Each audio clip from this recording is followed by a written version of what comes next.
If you have ever played a game of Jenga, then you know exactly what it's like to be a teacher. In Jenga, the idea is to remove as many blocks as possible without having the tower to fall down. And the last person that pulls out the wrong block and the tower falls, they lose.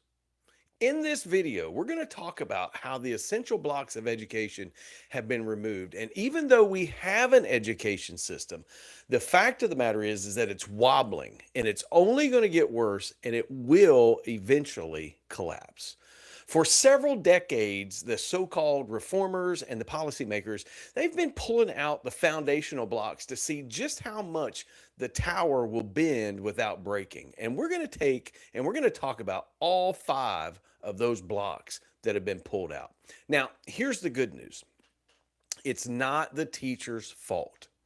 Teachers, you're doing just fine. You're not doing anything wrong.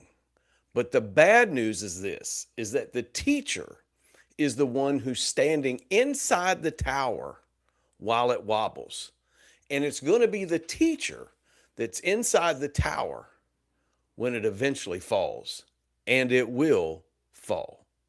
The very first block that's been pulled out is the removal of predictable discipline that has led to the conversation trap. And we have moved away from traditional consequences that teach cause and effect. Instead, what we've shifted to is conversations that often just defer the problem until a later date. But the reality is this. When a student disrupts the learning of 30 others and is sent back to class with a reflection sheet and a snack, the authority of the teacher has been completely undermined. You can no longer be an educator in that moment. What you've actually become in that moment is you've become a neighbor or you've become a friend. And then there's the exhaustion of psychological gymnastics. It is the physically and mentally draining performance in verbal and psychological gymnastics that every single day just to get a student to meet the basic behavioral expectations. We should not have to jump through all kinds of crazy psychological and verbal gymnastics just to get kids to behave on a day-to-day basis. This exhaustion happens because there's no floor underneath of it. It's not a systemic way of administering discipline beneath us. And without a foundation of predictable discipline from the administration, the entire burden of order falls on the shoulders of the teachers. And the teachers are expected to be able to handle the different types of behaviors that we're seeing in the classroom today. And the most common thing that our administrators want to say to us is they want to guilt us with the relationship trap. Educators are constantly told that if they just build a relationship with the student, then the behavior will somehow solve itself. Now, I got to tell you, I'm all for relationships and I understand the value of a relationship and how valuable they are in helping us deal with some difficult kids. But using them as the universal band-aid is a trap that leads into teacher guilt. It causes the teacher to think, well, there must be something wrong with me. There must be something that I'm not doing right, or must not know how to get along with kids because I'm doing everything that I can here to build a relationship, and yet absolutely nothing is changing. And so here's the hard truth. You can be the most caring, relational teacher in the world, and there are just simply some students that you cannot build a relationship with, and some students simply will not comply. And so we have to be honest. Some students will not respond to the relationship model. And there are three reasons for that. Number one is self-interest. These students are simply focused on what they want, when they want it, in the moment, over the needs of everybody else in the classroom. It is just simple selfishness. Number two is a lack of investment. Some students simply don't want to learn. They don't want to get anything out of their time at school. They don't want to get zero out of it. And every student in America is guaranteed FAPE. They're guaranteed a free and appropriate public education. And the key word there is free. And it's been my experience, and it's probably been your experience too, that when something is free and you don't have to pay for it, you tend to devalue it. That's why you have kids that come to school every day and they disrupt. They are constantly in trouble. They're constantly causing problems, and yet they go off to a trade school or they go off to college where they have to pay for it out of their pocket. And all of a sudden, they care. All of a sudden, they can make the grades. All of a sudden, they can get work in. All of a sudden, they can do all the things there that they couldn't do while they were at school. And number three is the authority gap. Here's the simple fact: if a student does not respect their parents or other adults in their life, there is no way that they will ever respect the authority of the teacher. They do not just come to school and magically respect the people at school. Respect for authority is a foundational block that often has to be built before they ever enter the room.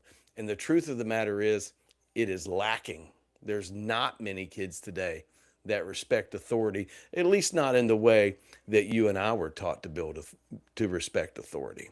So I'm wondering, as everybody's out there, just kind of waiting on everybody to jump in and kind of give us a shout out. Whenever you jump in, let us know where you're watching from, what your grade level is, let us know what your subject area is, and let's start off a conversation. The first thing that I want to know is how many of you out there have had that kid or those kids that simply will not come to school, they simply will not behave, they do not respect authority, and yet your administrators came to you and says, hey, you know what, we think you need to work on your relationship building skills. Has that ever happened to anybody out there?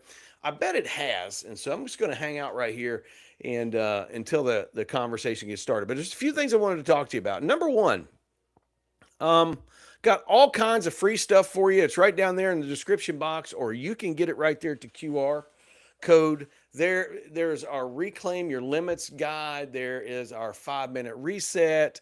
There is our Teach Without Burnout, which, by the way, is our most popular guide. Almost everybody that comes through our website downloads that guide. So I want to invite you to go grab that and pick it up and get it into your resource toolbox.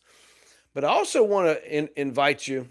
That is my friend Carol Osteen and her Rooted in Grace Facebook channel. Want to invite you to jump over there and check her out and be a part of the work that she does. In 2 weeks, Carol's going to be back on with us, and you'll get to meet her again. And then there's Dr. Pender. There's All About Solutions. I think that goes to her Task Tamer freebie, but also you can check her out on her YouTube channel, Doc Pender, All About Solutions. So go do that. 2 weeks. Again, she's going to be on here, and I can't wait until we get together, because what we're working on is we're working on the top questions that our YouTube viewers have posted in the comments. And we're going to try to answer some of those questions. And one of those questions, believe it or not, and you'll only get the answer here because nobody else will answer this question, is should teachers wear body cams like law enforcement? Don't know what your opinion on it is. You can drop it down in the comment box if you want to, and we can talk about it tonight a little bit. But that's going to be one of our questions that we take on. But here's another thing that I want to invite you to do. All right. One of the things that we do at Teacher Talk is we provide coaching here. It's at a very reasonable cost. You can scan the QR code right there, or you can visit the website that's down in the description box. You can get it right there and book a call with me. You would be surprised at how much it is helpful to have somebody just sit and listen and then respond with a little bit of an action plan. I spent almost 3 years in a coaching relationship whenever I was burned out. Actually, it was 3 years in a coaching relationship. And you know what? I didn't think I would like that, but I enjoyed every last single minute of it. And so jump down there and grab that in the description box, or you can hit the QR code right there. Hey, Teacher Kelly, how are you doing? It's good to see you tonight. Thanks for jumping in. Oh, man. Hey, Scorpio, how are you? Not only am, oh, look, let's get that up there. Look at that.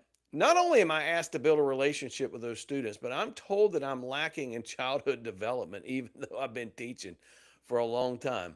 That, that may be the ultimate gaslight I think I've ever heard. I want to put that back up there because I'm not sure everybody got a chance to see that. I, I don't know what it is. And I really think that it boils down to a couple of things as to why. I'm going to say three things. There are three things that administrators are struggling with.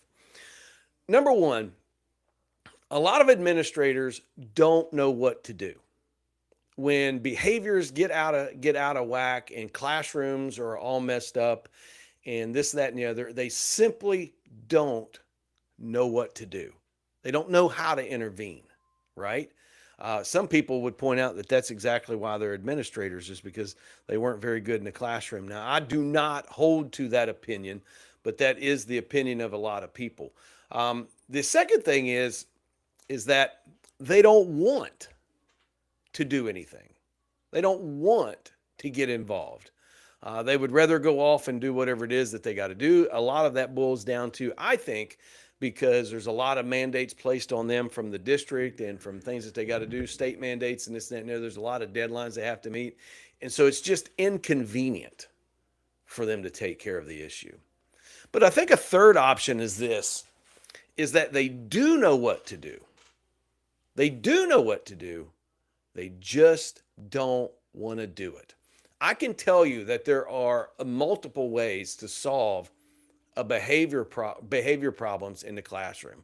Okay, the obvious is this, is that you do have to have a relationship with the students. You do have to have routines, expectations, and procedures. But as we just said before, there are just some kids, there's some students.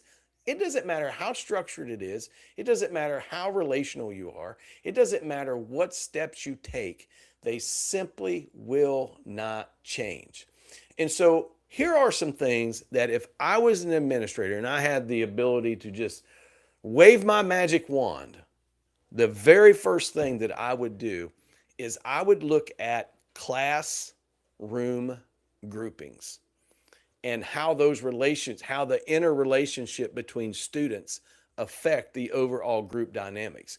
Because when it comes to classroom management, we're not just managing a single individual.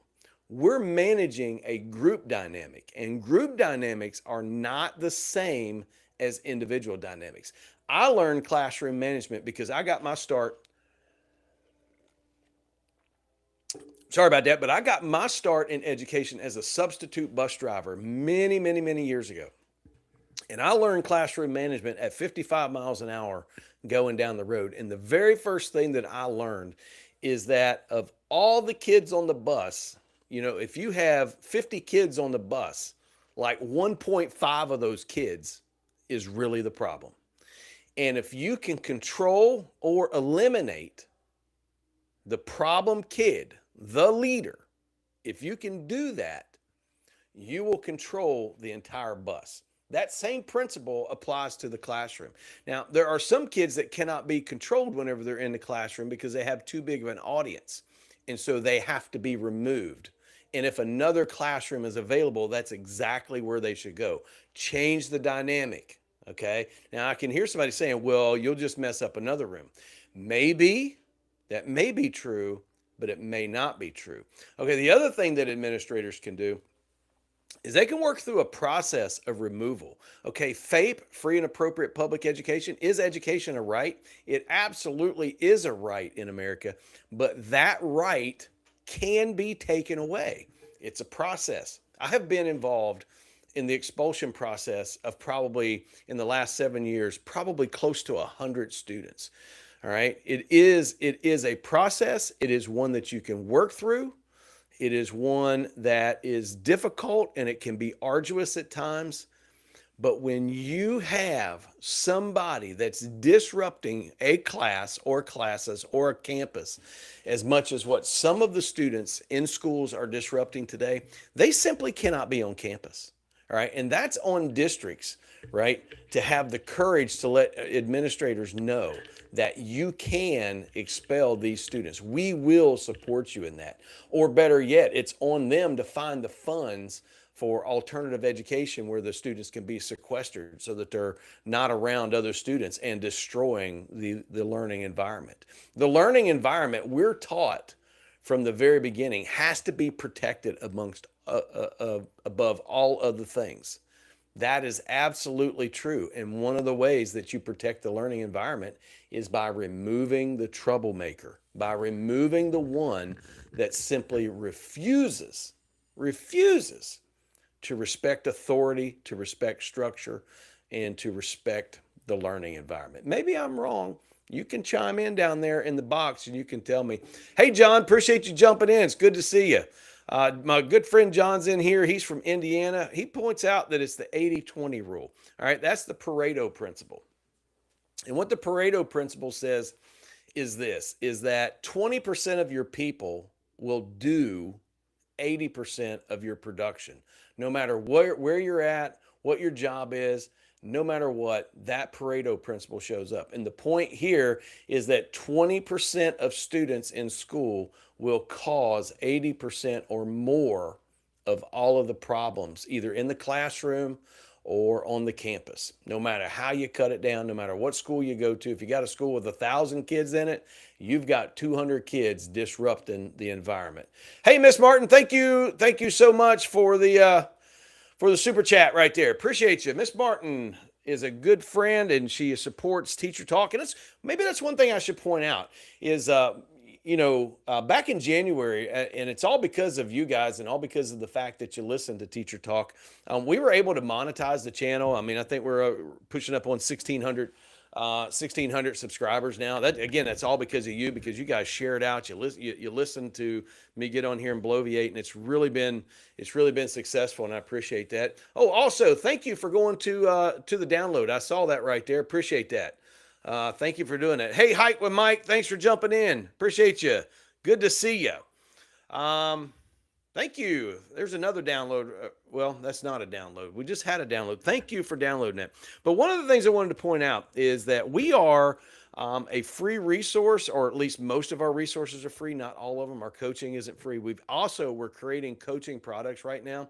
Those will be low cost items because our goal is not to see how much money we can make off of teachers and break the bank. Our goal is to help teachers. The problem is that it costs a lot to keep this thing going. And so some of the things that you can do, and you can see them right there. I don't know how it works on TV because a lot of you watch on TV, but they're on your phone. Super chats help. All right. Super comments help. Another thing that helps is our memberships. I think they're $4.99. Appreciate you if you jump in there and get some of those and help us out, because that's how we keep the lights on. And it's tough to keep the lights on down in Florida. All right. So block number 2 that has been removed, the integrity of grading and failure. And I want to call this the death of a deadline and the floor, because what we've seen in education is this massive shift to giving a minimum of 50% policies. In other words, a student gets half credit for doing absolutely or literally nothing. And we also have this thing called standard-based grading, which is a topic all of its own, but that removes the idea of a firm deadline. And what the results are is when we remove the floor of a 0, we remove the ceiling of achievement. If there are no consequences for doing absolutely nothing, and the consequences for doing nothing are absolutely the same as doing something, then the incentive to try completely evaporates. And we do all these things because we don't want to cause the student harm from failure. But here's the thing. Failure is not harm. Failure is information. When you get into the real world, students, if you're listening out there, and teachers, you hold firm to this, Failure is a diagnostic tool. It's not harm. Failure tells a person where they need to grow. It shows us dramatically changes that we need to make in our life or that we need to make in our approach. And by shielding students from failure in school, we are depriving them of the data that they need to make improvements. Not failing students or not allowing students to fail, that's the real harm and that's the real injustice. Failure is good. Students need to be allowed and they need to be able to fail. And this brings up this idea of false kindness because we've been told that failing a student is inequitable. It's not inequitable at all because the true harm and the true inequity is allowing a student to believe that they are proficient when they're not proficient. And we see that in nationwide data on fourth grade and eighth grade math scores that only about 30%, or maybe even less than 30% now that we're in 2026, are proficient in ELA and math. What kind of foolish idea, or what kind of a foolish person came up with this idea? Let's not hold to the standards. Let's figure out a way to get kids to pass without them actually having to pass. Now, this creates a paradox for teachers. And the paradox is this, is that passing a student that cannot read or do math at grade level, we know that's not equitable. We realize that that is an abandonment of the student's future. So when we push students through a system and they haven't gained mastery, we know that we're not helping those students. And we know that we are setting them up for much harder and much painful or more painful failure once they leave the safety of the school. And that creates a moral injury for teachers.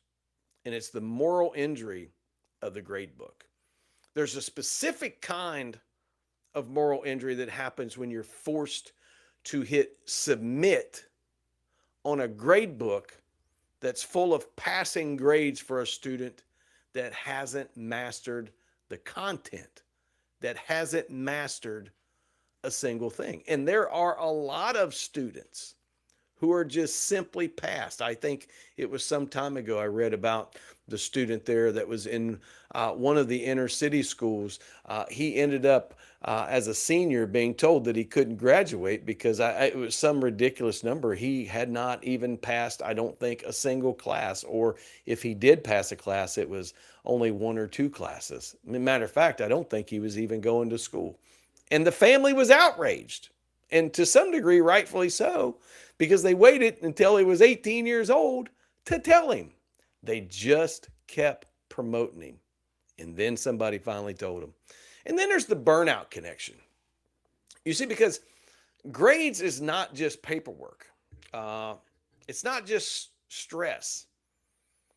It's a different kind of stress. It's the stress of compromising our professional integrity.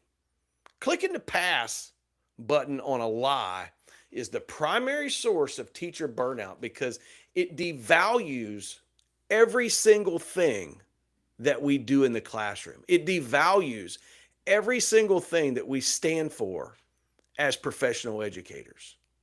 Now, I don't know if you agree with the ABCDF system. I don't have a clue. I don't know of a better system. I mean, because it does two things. Number one, the ABCDE or the ABCDF system, it measures work ethic. It measures your ability to complete things.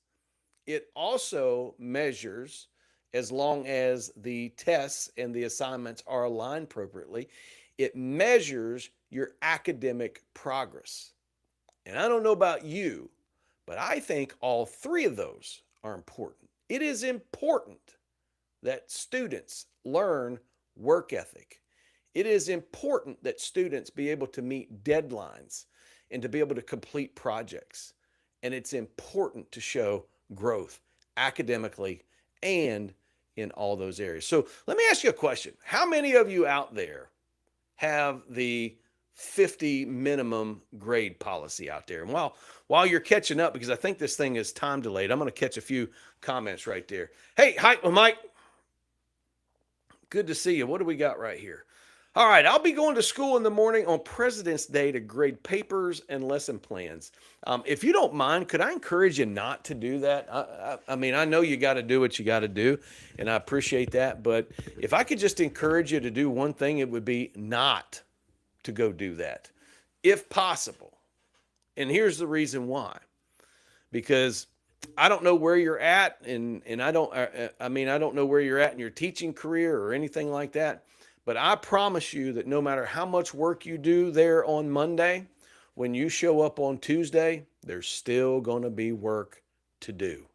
There's still going to be all kinds of work to do. Let's see here. What does Scorpio got for us? There are second graders who can't read at our school. They've been in school for 2 years. Those students are not getting the proper help. So that's a common refrain right there. All right. And I can tell you, I mean, obviously we have nationwide data. It is data that is concrete, and it is absolutely across the board. I teach at a middle high school. It is not uncommon. It is not uncommon to have sixth graders that read at a kindergarten or first grade level. It is not uncommon to have students who are freshmen, sophomore, even higher, that are not much above a third or fifth grade level. That is the state of American education. I would submit to you that even though we have an education system in America, it is already ruined. And it's ruined because the policymakers, the reformers, those who think they know better, they are pulling these blocks out. The blocks that serve as the foundation of good education. They're pulling them out, and it is going to crumble fully before long. Hey, Ripples in the Water, good to see you. Good to see you. Hike with Mike. Let me see what we got right here. I know what you're saying, but I'm OCD. Oh, man. Brother, I'm right there with you. I get that. I, I, so there's a term for that, and I'm going to, you say it's OCD. But I really think the term that you're looking for is urgency addiction. Urgency addiction. And what urgency addiction is that people like us who are type A driven individuals, high performers, we cannot stand the idea of a task being incomplete. And so a lot of times what we'll do is, to some degree, we'll procrastinate a little bit so that we'll have multiple tasks to do. And then we will go and we'll work really hard to knock them all out. And the reason why is because that gives us a sense of accomplishment. And when you have the sense of accomplishment, it releases what in your brain? That chemical that makes you feel really good. Dopamine, right? And so we become addicted to that. And we become addicted to have a need to have things that are urgent.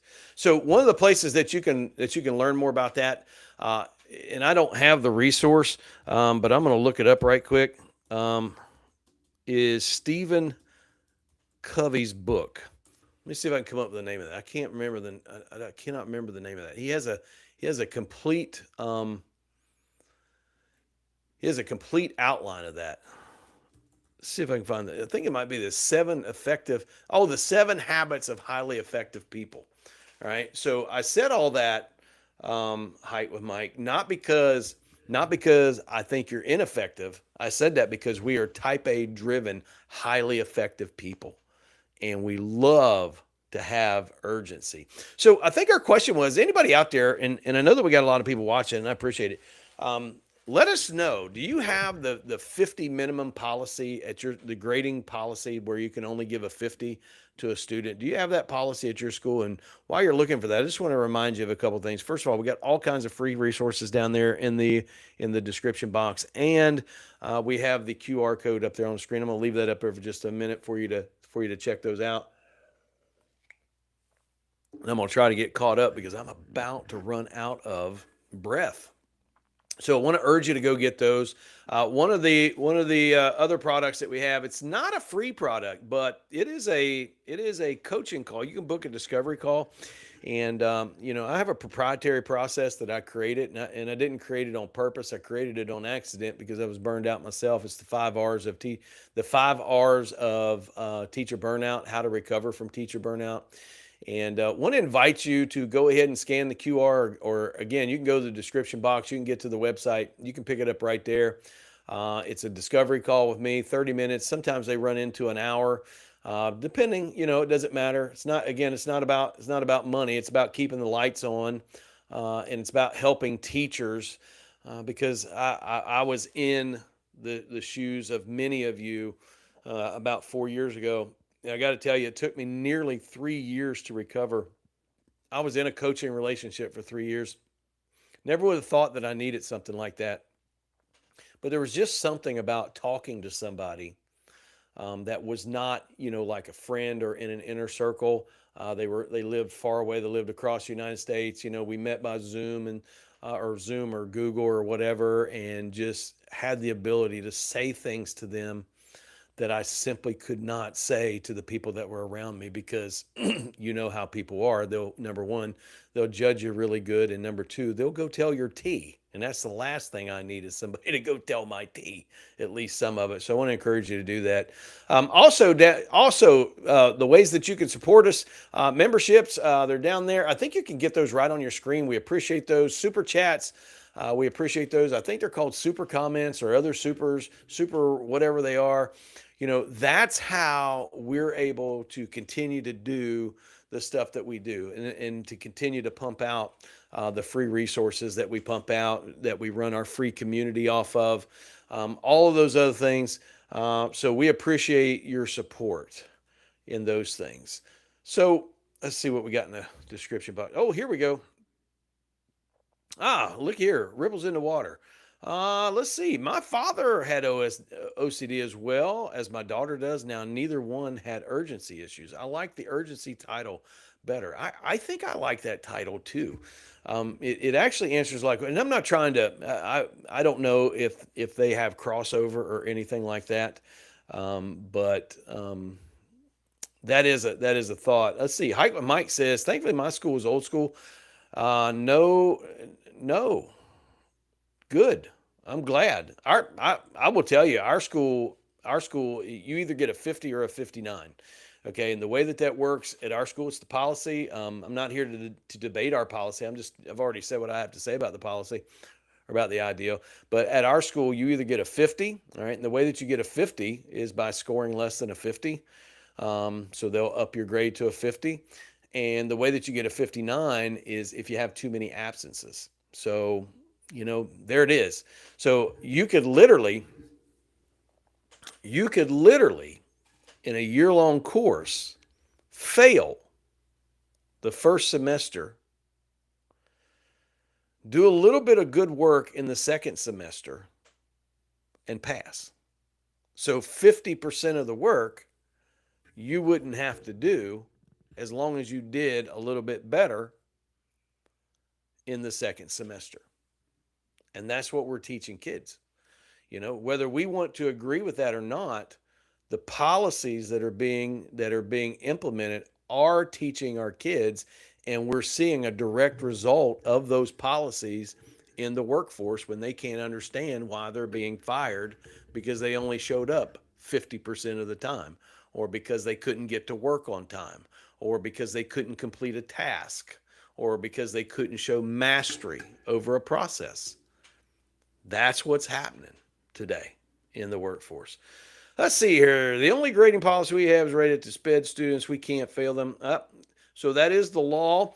Actually, in Florida, and I don't know, a student with an IEP can be held back one time in their career. Now, whenever you talk about SPED, a lot of the students that we deal with are they are self-contained students, so a lot of them are on access points, which I think is 100% fair. And if nobody knows what access points are, it's a different standards-based program for students who have disabilities, significant disabilities, where they don't just receive accommodations, but they also receive modifications. I absolutely think that's fair, and that is definitely not the policy that we're debating here. Um, so let's see, hike with Mike. That being said, a student that works hard and shows effort but still struggles, I will help them out. You and me both. There's the key, is getting kids to work hard and struggle through a process. That's the key right there. That is where learning occurs. That's how they learn to get past things. Absolutely, hike with Mike. Good stuff right there. So, block number 3, a loss of professional autonomy and taking on the role of a professional technician.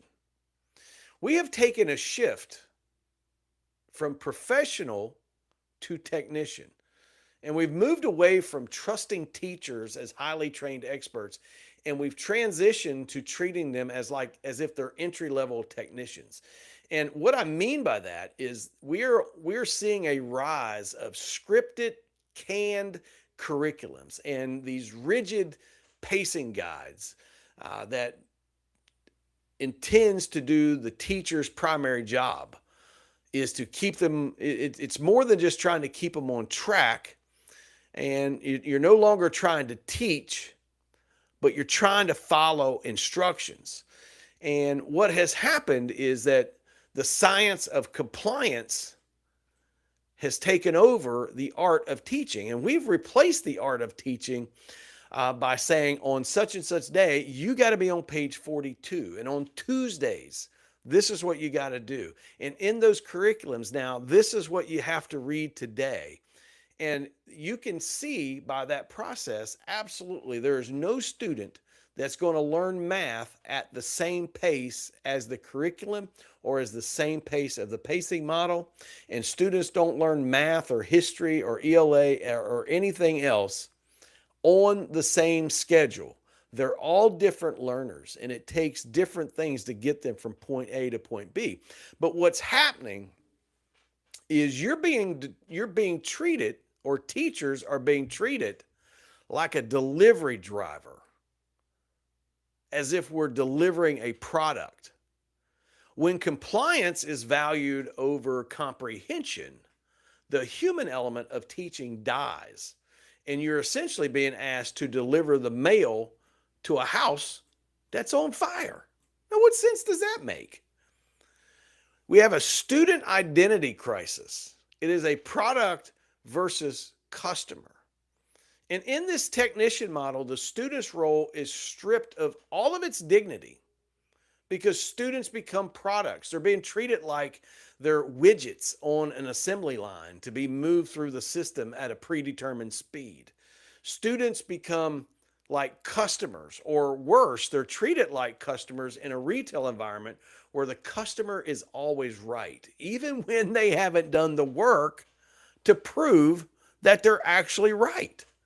That's what's happening in education. Now, here's the thing. Official curriculums are failing so many kids, and the best teachers, what they do, the best teachers are underground teachers. And so what they do, and I have some friends like this, the district comes down and says, you have to do this, or you have to do that, or you need to implement this. And what they do is they close their doors, they put away the district script, and they use the methods that they know work. Good teachers, they use phonics, they use standard algorithms, they use rigorous practice and practice skills. And they do all that at the risk of a bad evaluation, because that is exactly what happens to a phenomenal teacher that does not toe the company line. And I got to tell you, it's a tragedy that in modern education, doing what is best for children is equated to an act of rebellion. I mean, think of that. We have some teachers that I know personally and that you probably know as well. They've been in this business 30, 35 years, some of them even 40 years. They are some of the best professional teachers in the world.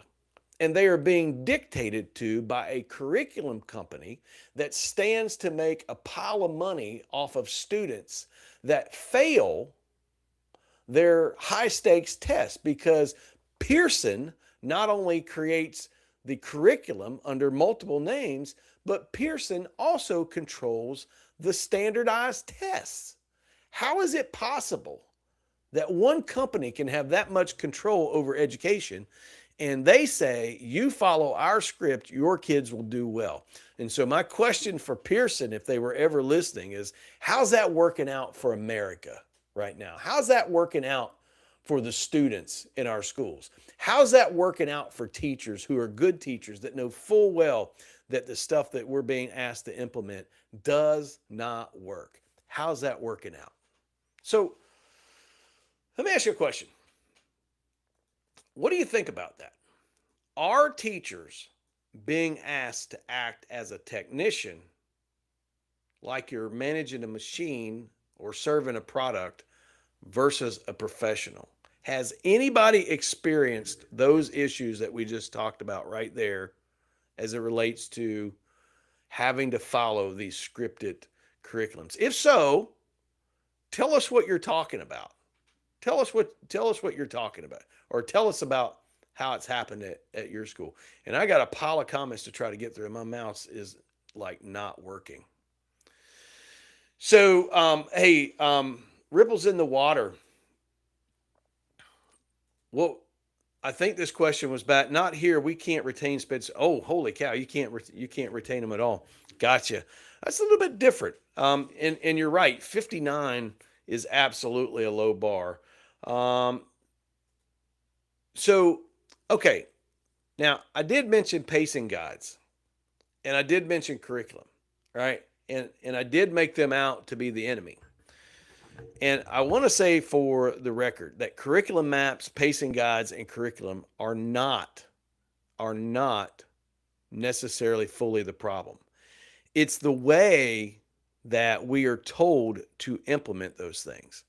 I think every class needs a curriculum map. I mean, you got to know how to get through it, right? You got to have some sort of overarching framework that's going to get you from day one all the way to day 186 or whatever it is that we do here in Florida. Maybe it's 188. You have to have a way to get through that. All right. You have to have a pacing guide of some sort that keeps you on track. But when the curriculum map and the pacing guide take the place of the lesson planning and the pace that the teacher knows that we need to go at, that's where the problem comes in. And that's what teachers are being bottlenecked with. Hey, how are you? Good to see you. Appreciate you jumping in. 1976. I was 4 back in that day.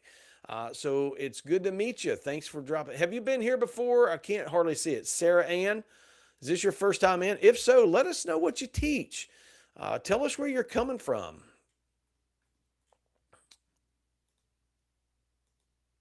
Okay, I see. No, we don't. I got you. We're expected to meet the students where they are. I would imagine that this probably does work just a little bit different as it relates to whenever you're in the SPED group, because I would assume that you all have access points in different things like that. Ripples in the Water was 3 in 1976. All right, so there we go. Good to meet you, Sarah Ann. Thanks for jumping in. All right, I am looking through the comments because I am so low in it tonight. Dr. Pender and Carol will be back in 2 weeks. Let's see. Let's see here.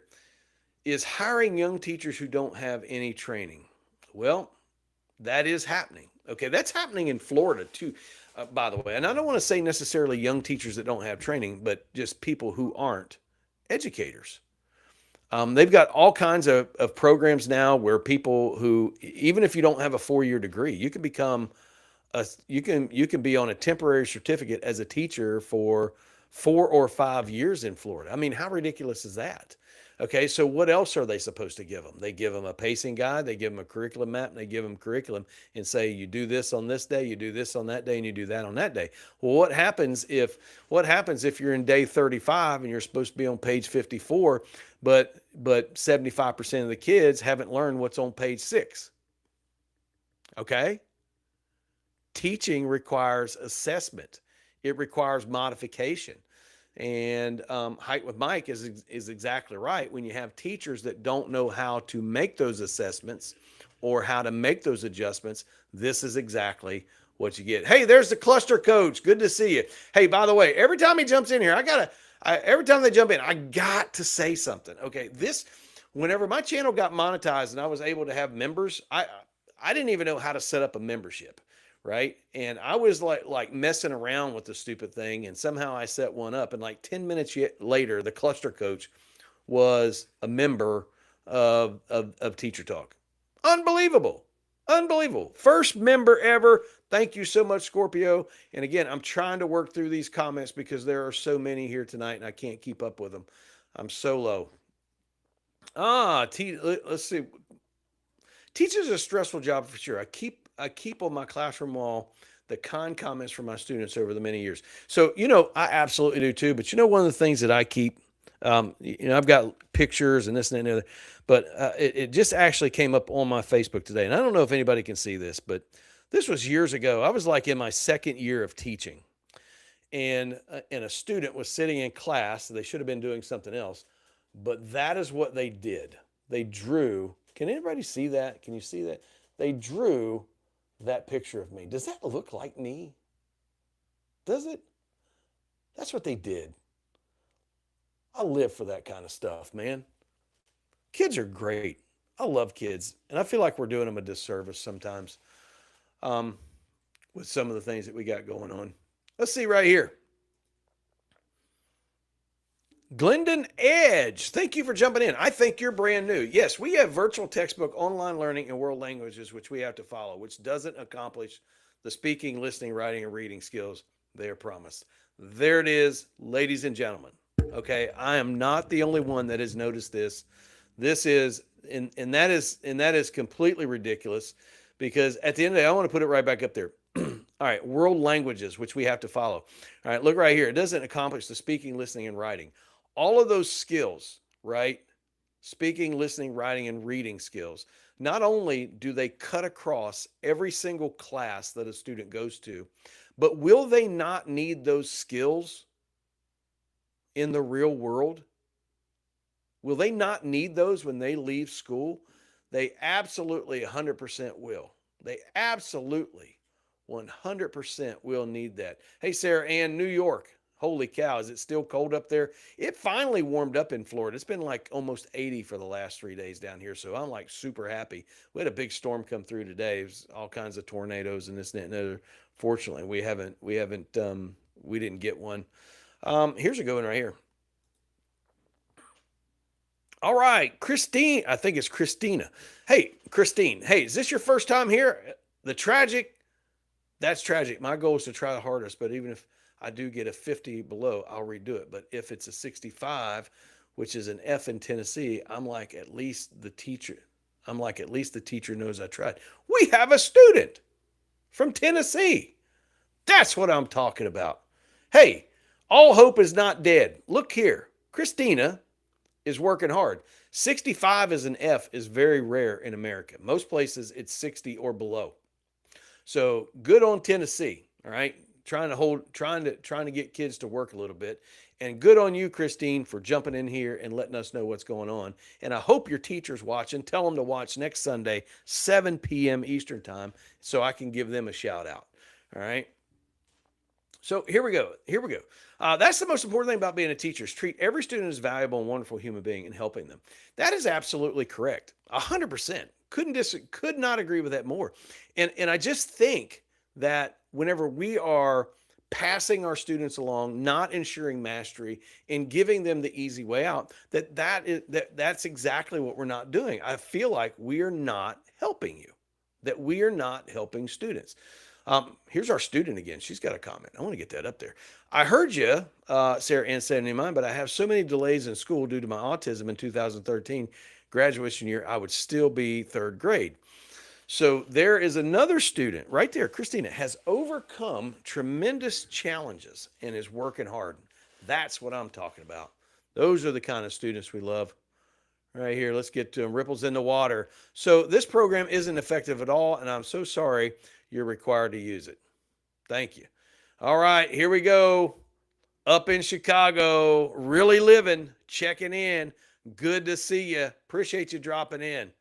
Let's see here. Glendan Edge, awful. A parent instructed me to give her child an A- for the course. This is a private school. I would instruct them, no. They got it. Students have to get what they earn. Okay, and hear me out. I'm not opposed to turning in late work. I'm not opposed to offering multiple opportunities. I'm not opposed to extra help. I'm not opposed to any of those things at all. I'm opposed to the idea that you didn't do anything, and so as an institution, we're going to assign you a 50% so that if in the second semester you want to do the bare minimum work, you can potentially pass. Or worse, we're going to give you 50 across the board, and then somebody's going to put pressure on a teacher and they're going to change a grade. That's what I'm opposed to. 100% opposed to that. Let's see. I know what you guys are thinking about me. How did I meet school with a lot of delays? I get, but school was one of the best places for memories. I couldn't have any else. I couldn't help elsewhere. Listen, we got to highlight that right there. I work with kids. All right. I work at a Title I school, and I mean, you can see it with your eyeballs. You can see the Title I with your eyes, and work with, some kids, many kids that go to my school. They have nowhere else to be. I was thinking of a student that we had, and he could have graduated really at any time. He intentionally was not doing the work. He did end up graduating. He did end up finishing, but he was intentionally not doing the work because his home life was so bad, and the greatest place that he had to go on earth was to come to school. Think about that. Think about that. And so there it is. There it is. This is good stuff right here. Let's see. Private school parents can be awful because the teachers are at will.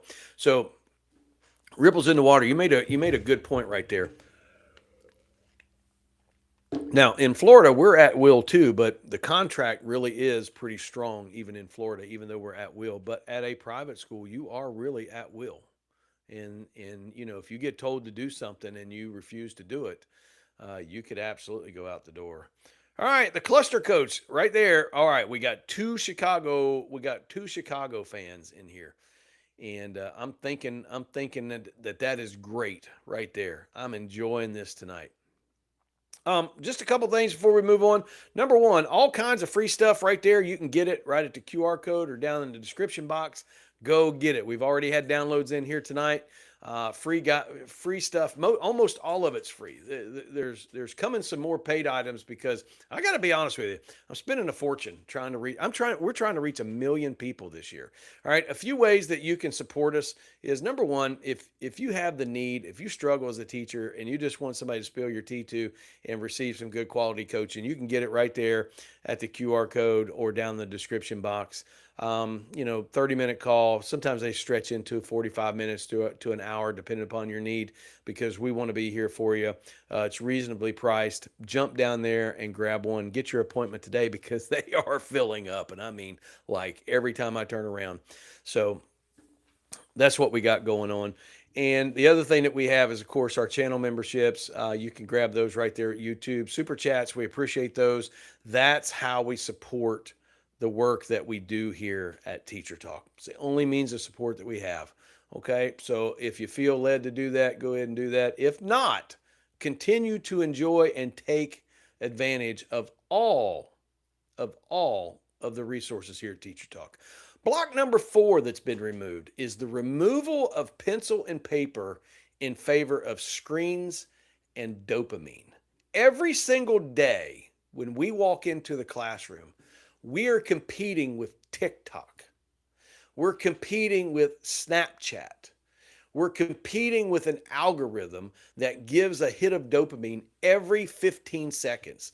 And we expect a kid to come to school and struggle with complex text, complex math for 6 to 7 hours a day. That is a structural mismatch.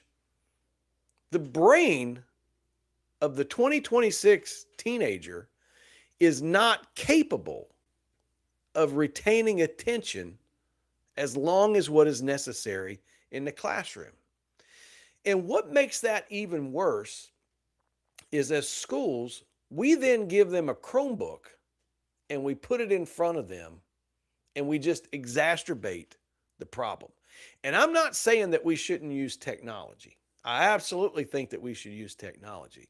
But the research is clear that when pencil goes to paper, the brain is wired differently. It has a different and profound effect upon the learner than does the technology that we're using today. Listen to what technology is doing to the brains of our children. I went and did a little research and I put it together right here. The first thing is the scan and shift hypothesis. A recent research from San Diego State University in 2025 found that even 5 minutes of scrolling TikTok before a task significantly impairs concentration. Researchers found that short form video conditions the brain to scan and shift the eyes to move more rapidly across the text, and they skip over the deep meaning in search of the next quick reward. How many of my ELA teachers out there can say, Amen? We can't even find the thesis of a short story or the main point of a book anymore. And the data shows that. Look, a second thing right here, a 2025 systemic review highlights that students now struggle to focus on any school-related activity for more than 10 minutes. How many of you out there understand that? And that's not because they're lazy. That's often what we say. It's because it's a recalibration of the brain's reward system. On TikTok, the student gets 40 to 60 distinct reward hits, laughs, shocks, insights, crazy stuff that happens, jump scares, things that make them laugh, on and on. And they get all of that inside of 10 minutes. In the classroom, they don't get that. And if they do, they might only get one every 45 minutes.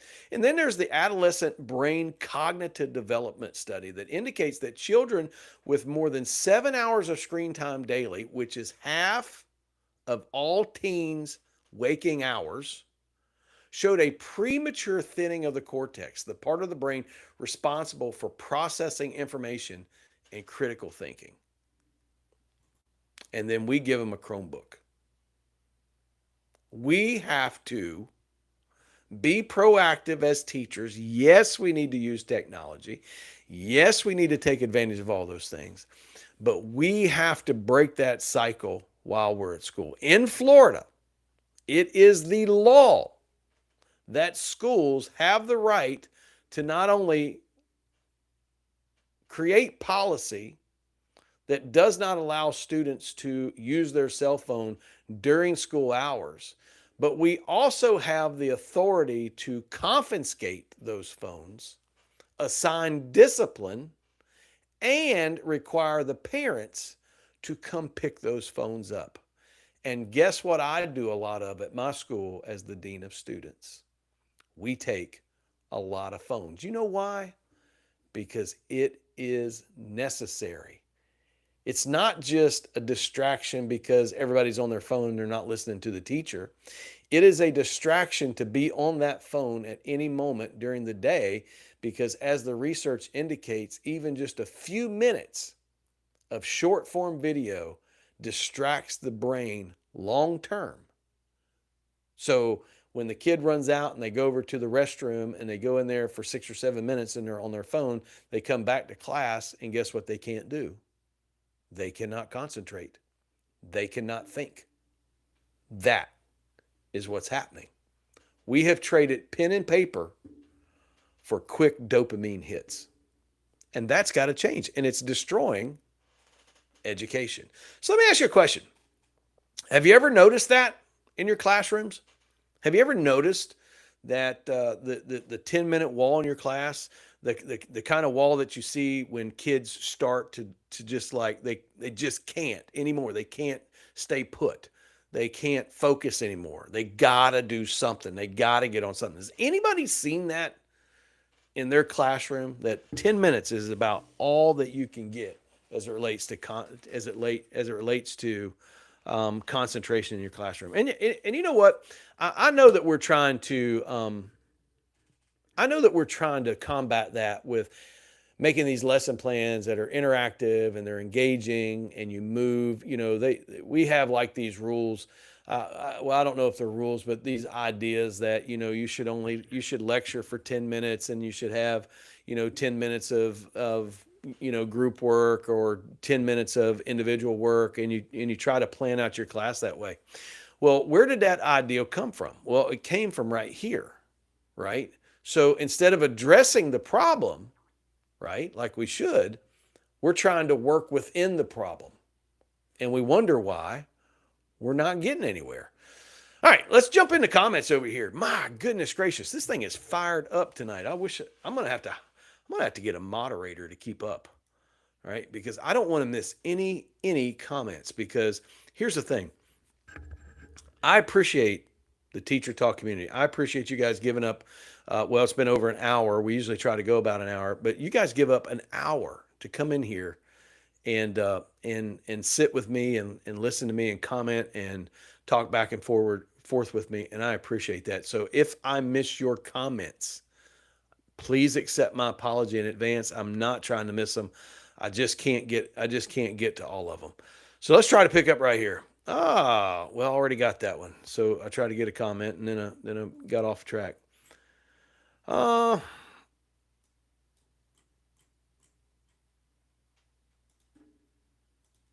Okay, Scorpio, you're gonna have to get me.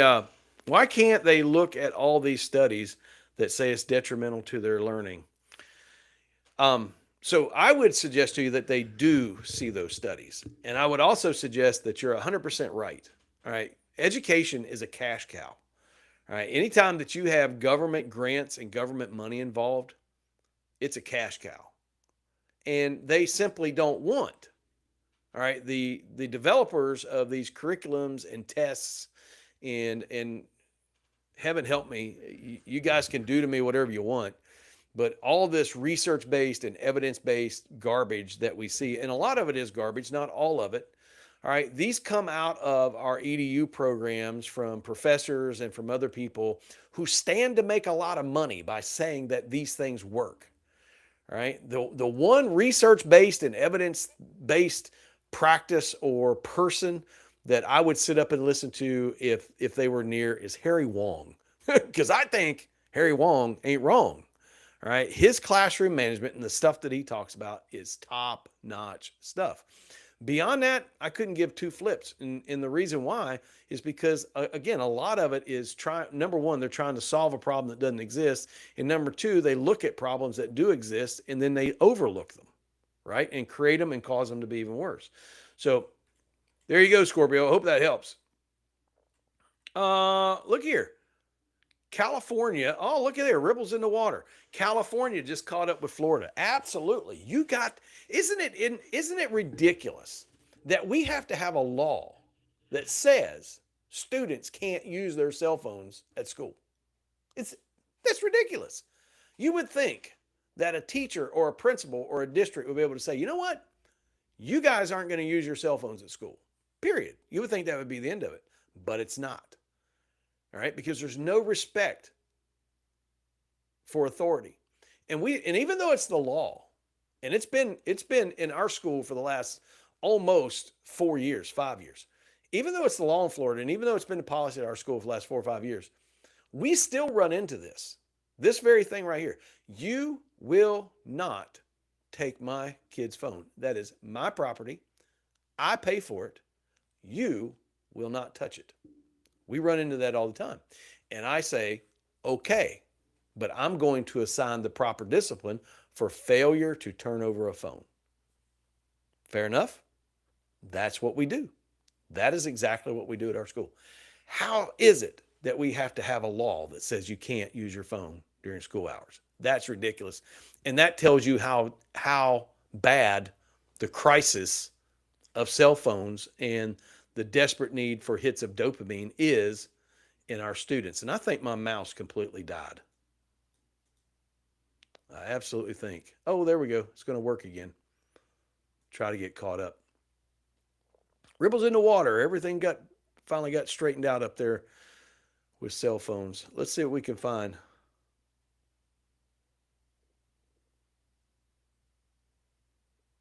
Fourth graders have phones. Yes, that's actually late in life nowadays. I see that right there, Scorpio. You're absolutely right. Somebody put in here that kindergartners use iPads. Scorpio put it in there. First graders have Apple Watches. Absolutely, that's true. And wow. So, Glenda Edge, so you are on a block schedule, correct? So how many periods do you have a day? 4? All right, because we're on 52 minutes and we have 7. All right, I'm interested to know the answer to that. So just drop it down there in the comments whenever you get a chance. The student's attention span. All right, there's one right there, Sarah Ann. So she sees that 10-minute wall right there. That 10-minute wall is no joke. I'm going to tell you, it's the real deal. Let's see here. I have one boy this applies to. I catch him on gaming websites all the time.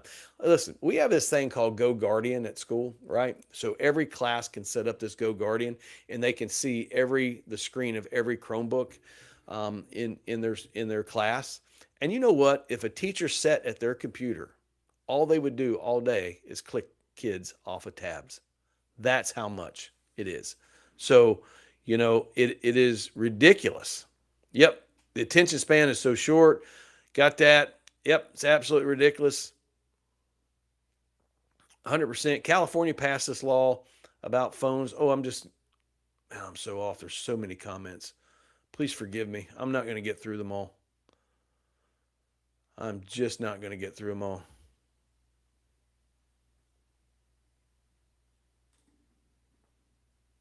What does ripples in the water say right there? There it is. Our parents are so scared for their kids that they instruct their kids to keep their phones on so that they can verify that they're actually at school and not kidnapped. Golly, that's a tough one, isn't it? We've dealt with that as well.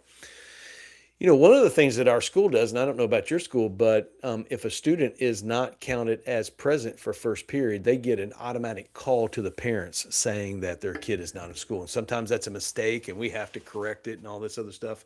But we do have a means of communication on that right there. Oh, 5 periods, 4 blocks. Gotcha. Yeah. All right.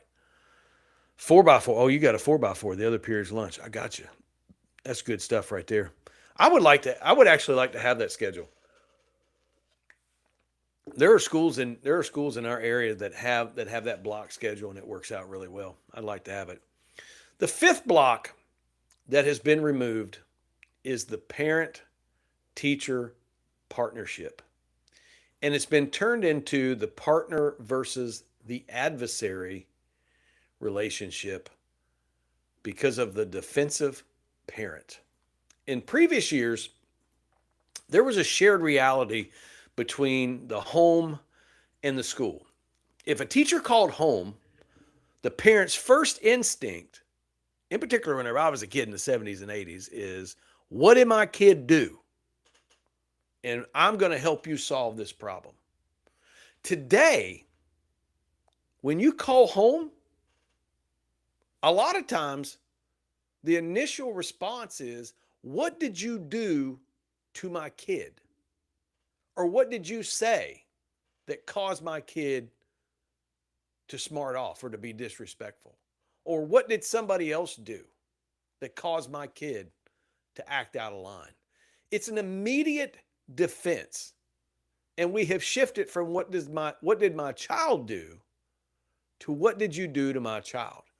And that creates a juggernaut because there is a real fear of litigation. District administrators are increasingly, they're paralyzed a lot of time by the threat of lawsuits, or what is worse than a lawsuit is viral social media posts.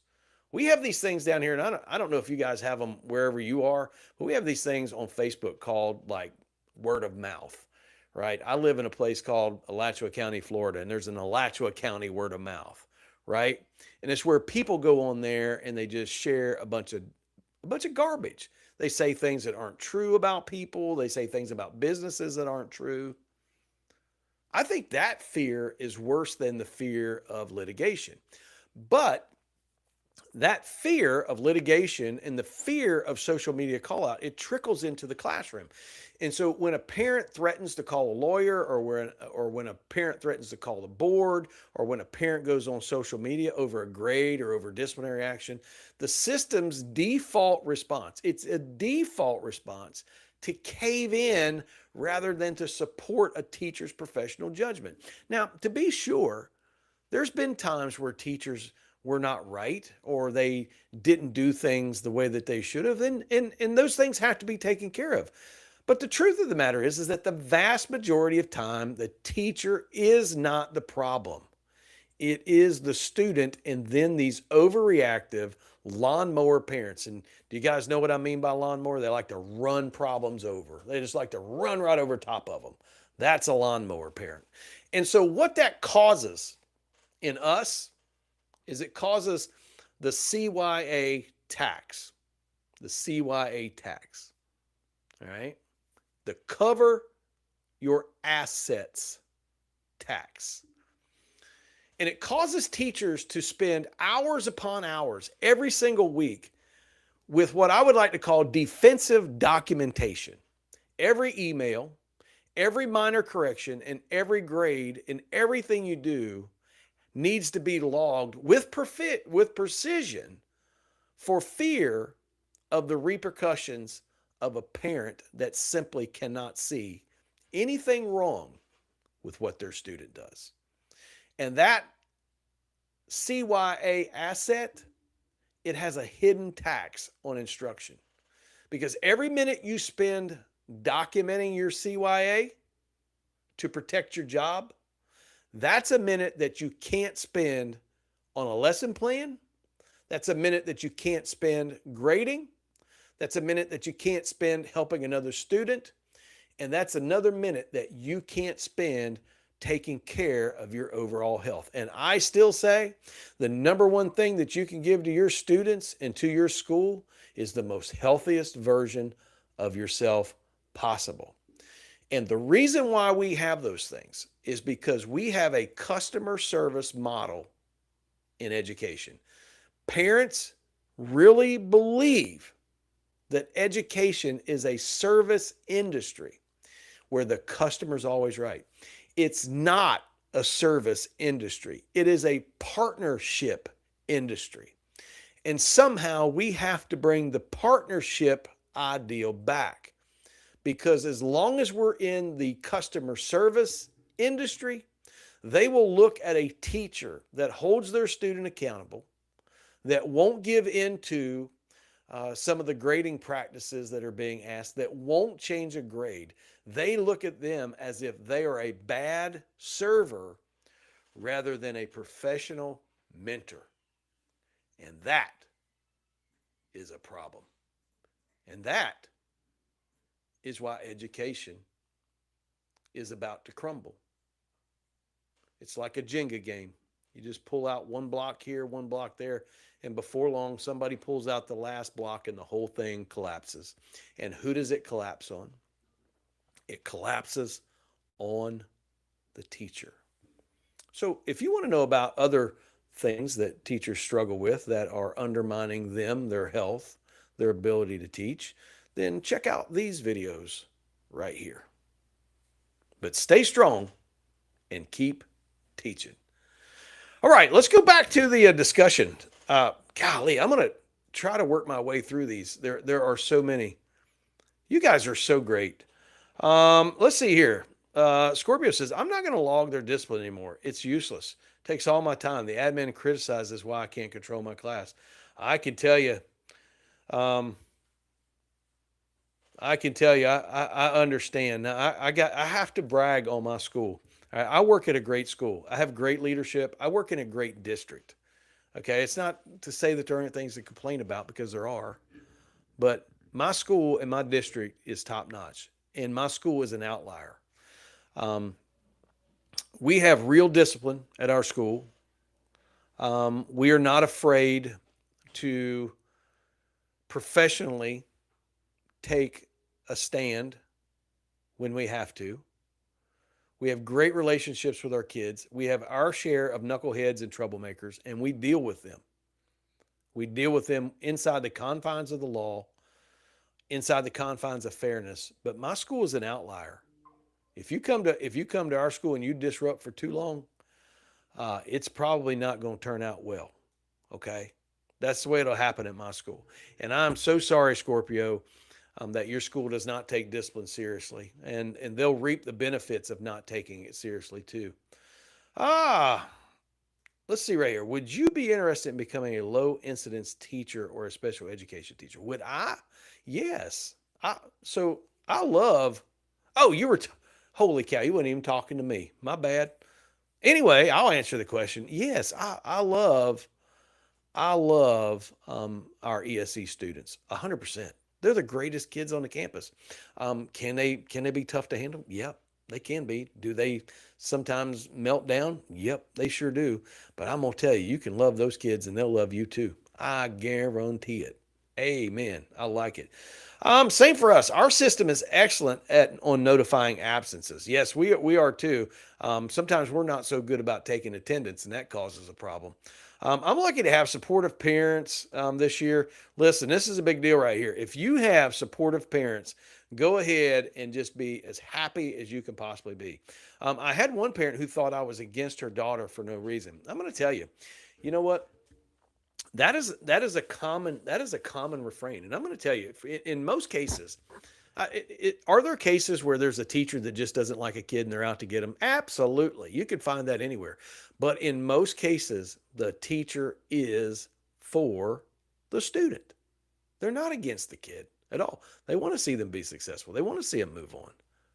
Clearly, all right. Hike with Mike. High tech companies. Listen here. Got some truth coming. Truth bomb. High tech companies buy school districts, and the high tech is not helping. That's exactly right. And whenever you're in a time like we're in right now, all across America, there are budget shortfalls. Millions of dollars. The county that I live in, not the county I teach in, the county that I live in, they have a $20 million shortfall. 20 million. I mean, how do you mismanage that much money? A $20 million shortfall. Guess who gets cut? Is it the district personnel? Is it the superintendent's salary? Is it the school board salary? No. Who is it? It's the teacher. It's the paraprofessional. It's the media. It's the librarians. Those are the ones that get cut. $20 million shortfall. Guess how they'll find a way to make it up? Some kind of ed tech company or some kind of curriculum company will come in and say, hey, if you'll do this, we will in turn do that. And now, just like what was said right there, you're stuck with them. You're 100% stuck with them. All right, so hike with Mike. All right, you gotta help me. I wasn't a Cotter fan. Okay, I know a couple of the characters there, so you gotta help me out with that. Tell me about them. All right, at this point, why help one teacher like before? It's why not the whole build. It's not about just the kids, it's more for the adults. So there you have it. Let's see what's happening here. I think we're about out of comments. All right, somebody says that sounds like their district cluster coach. I appreciate it. All right, one last time. Let's run through it right here. We're getting ready to break out.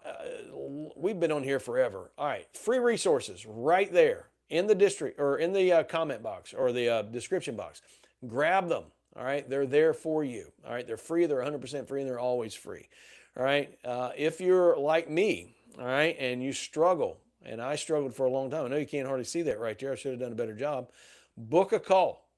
All right. Jump in there, get it at the QR code, or you can visit my website right down there in the description box. You can find it right there. It's the path to being a restored teacher. Can't really, I don't know. I may name these things and I can't remember. All right. More than that, if you're not already, if you're not already, go ahead, grab a membership, all right, for Teacher Talk down right there. I think it's right there on your phone. It's right there at the bottom of the video. Go ahead and join our membership. It's $4.99.